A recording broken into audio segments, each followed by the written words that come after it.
This is the Brave and the Bay podcast. No Kings 3, March 2026. And don't you think it's so important, especially at the national level, but leaders in general, to model mature disagreement, to be able to work across the aisle, to work among different viewpoints maturely and respectfully, and agree to disagree sometimes? You want to answer this? Sorry, should I go for it? Yeah, I couldn't agree more. I mean, I think we used to have relative political parity across the aisles, right? And there used to be this whole term of you work across the aisle to get stuff done. I mean, a lot of people are going to have some left-leaning opinions, some right-leaning opinions, but at the end of the day, they're opinions, and you work to, better the country one way or the other, right?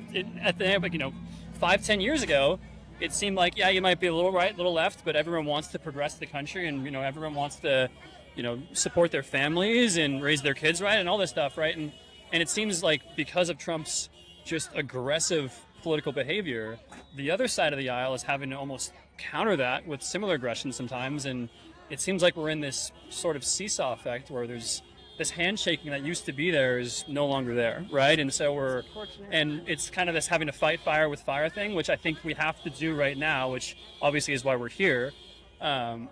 But I don't think it's sustainable, to be honest. I think this is something where you should have this peaceful transition of power, all this stuff, right? And, you might, vote for a Democrat sometimes, or vote for a Republican, but people wouldn't look at you with disdain from that before, right? I think if, someone could have a different opinion than you, but you still have a conversation, right? Yes. And I think that's gone. I think that didn't used to be the case before. It's like, you might not agree with someone, but you still have differing opinions and all this stuff, but there is a lot of things you agree on, right?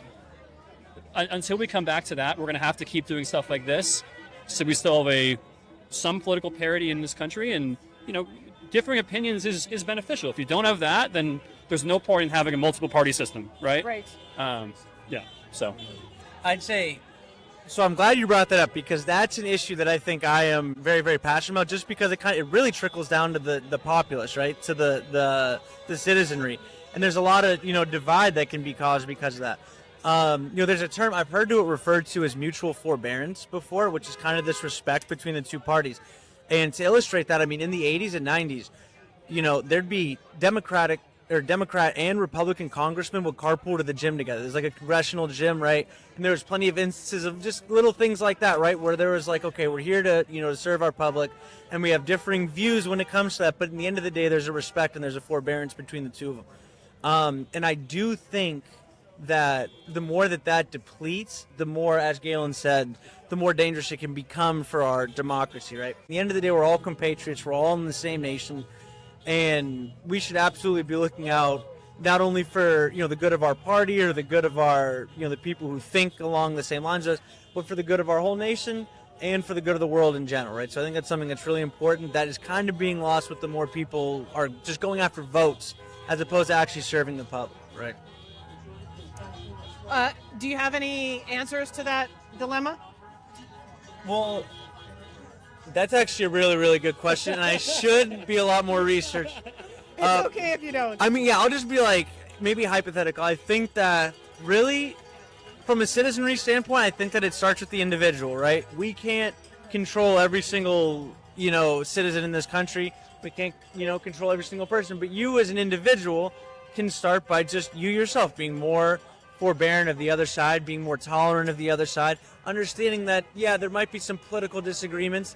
People are educated differently, right? I mean, if you go to school in certain states in this country, you're taught that certain economic policies work in a certain way. And if you go to schools in other states in this country, you're taught that other economic, right? But it doesn't mean that we should be at each other's neck. So basically, I think from a citizenry standpoint, it starts with each person kind of starting with themselves, and I need to be better about that too, for sure, right? I mean, I definitely have these thoughts sometimes where I might see something on the news and immediately just kind of scoff at a certain faction of our populace. But I think that it's, I need to do a better job of that and make sure that I'm being forbearant. And as for, from the perspective of people who are in office, I think it also starts with the individual, right? I mean, just one politician can kind of set that example. I get that, they all want to go, or they want to be reelected, right? I mean, that's a big thing. I mean, as soon as midterms come around, like their main focus is I want to maintain the seat that I have. But I think that, if just one or if just a couple can really start to kind of put, the whole public servant attitude ahead, right? Maybe there might be some results for them, because we were obviously at a time in the nation where I think people did want, these really like polarized. It just kind of sells a little bit more, right? It's more interesting. But I do think that we're at a point now where I think people kind of internally are yearning maybe for a little bit more of like a forbearant attitude. So who knows? Maybe if a politician actually runs on that grounds and, starts to change with his or herself and says, listen, I'm going to be forbearant. I'm going to be respectful of the other side.